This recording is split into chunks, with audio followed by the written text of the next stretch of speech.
The beginning. It was past midnight. A man named Daniel was driving home after a long shift at work. The road was empty, dark, and stretched endlessly into the wood.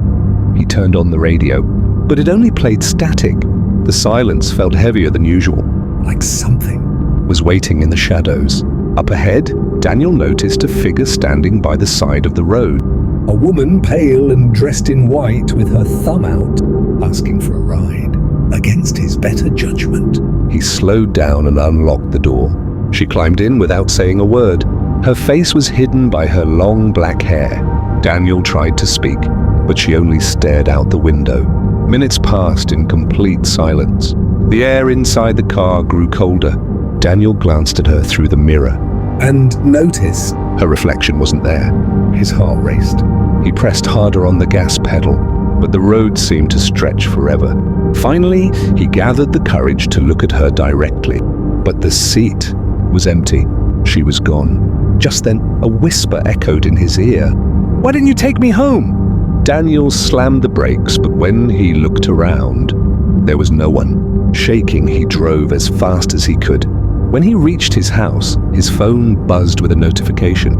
It was a photo, a picture taken inside his car, of him driving, with her sitting silently in the back seat. To this day, no one knows who she was, but drivers on that same road still report seeing a pale woman waiting for a ride. If you saw her, or keep driving. The hotel room 313. If you are watching this at night, keep the lights on. And don't forget to subscribe before the story begins. Late one evening, a traveler named Sarah checked into an old roadside hotel. The lobby was empty except for an old man at the front desk. His voice was rough as he handed her the key. "Don't go to room 313, he warned. Sarah laughed nervously. She thought it was just a joke. But when she reached her floor, her room was right next to room 313. That night, strange noises echoed through the hallway. Whispers, scratching, and the sound of something heavy dragging across the floor. Sarah pressed her ear against the door of 313, and for a moment, she swore she heard someone crying inside. She backed away, but the doorknob twisted, slowly, on its own. Unable to resist, Sarah pushed the door open. The room was pitch black. A rotten smell filled the air.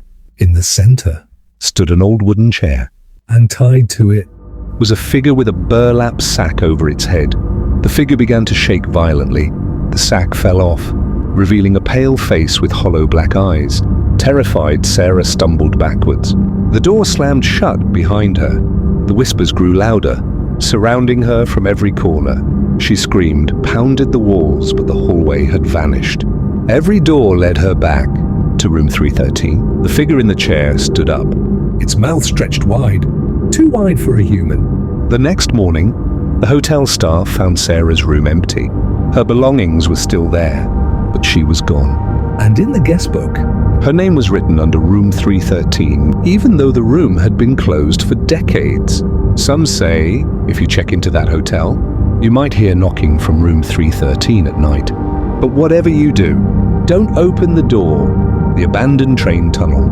If you are listening right now, turn your volume up. And remember to subscribe before the lights go out. In the outskirts of a small town lies an abandoned train tunnel.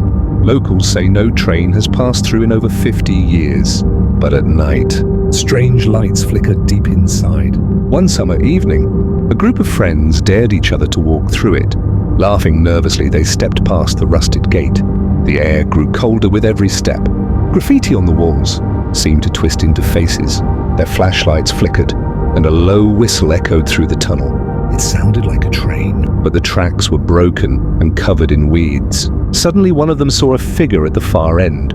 A man in a conductor's uniform, holding a lantern. He didn't move. He just raised a hand and beckoned them closer. Against their better judgment, they followed.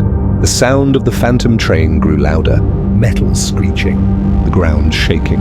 Their flashlights died, and in total darkness, headlights appeared from behind them. A roaring train charged forward, sparks flying. They screamed and ran toward the conductor. But when they reached him, he vanished. The train rushed past but never touched them. When the lights faded, they were alone again, and the tunnel was silent. The group stumbled out, shaken and pale. But one of them never made it back. His voice, faint and distant, still echoes inside the tunnel, whispering, calling for help. To this day, no one dares to enter at night, because once you step inside, the train always comes back.